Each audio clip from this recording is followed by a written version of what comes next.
how I met the love of my life in Paris as an American. I met my partner in the most insane movie-like way I've ever heard in my life, and I sometimes am just in awe of the fact that it really happened. I was solo traveling through Europe this past spring, and on my last day in Paris, I came back to my hostel after a nice dinner and decided to sit on the Seine and journal while the sun set. I had previously planned to stay in the 17th arrondissement, but got a recommendation from a French girl in one of my previous hostels that I should stay in the 3rd, so I switched last minute. This meant I was sitting on the Seine, overlooking the Notre Dame as an incredibly handsome Frenchman with dark brown curls and blue eyes approached me and started speaking to me in rapid French. I spoke a little French at the time, thanks Duolingo, but not much, so I just stared blankly and he immediately switched to perfect English. He said he'd had a tough day at work and asked if he could sit next to me. Turns out we are both in the same year of our PhD at top universities in our respective countries, and we both have the same name.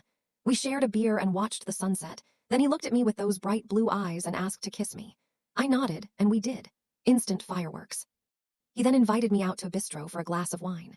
We instantly got along, joking and laughing and holding hands across the table as he ordered for me in French and joked with the waiter about what he was doing with an American girl. I went back to his place and spent the night, and I was completely smitten by him.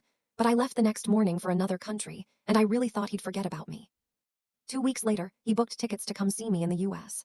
I was scared about it, but we had an incredibly beautiful time together, and we have been dating ever since he booked those tickets. He's come to see me twice, and I'm headed to Paris for the new year and am meeting his family. We're planning to sync up postdoc positions in the same country next year, and I genuinely believe he's the love of my life. It's just such a fairy tale, and I cannot believe it's my real life. We call 3x a week and text every day, and I've never felt so easily understood by anyone. I've been taking intensive French classes, and I'm getting pretty decent at it. I didn't think I had a soulmate. I was pretty sure I was going to remain unmarried, but life sure knows how to surprise me.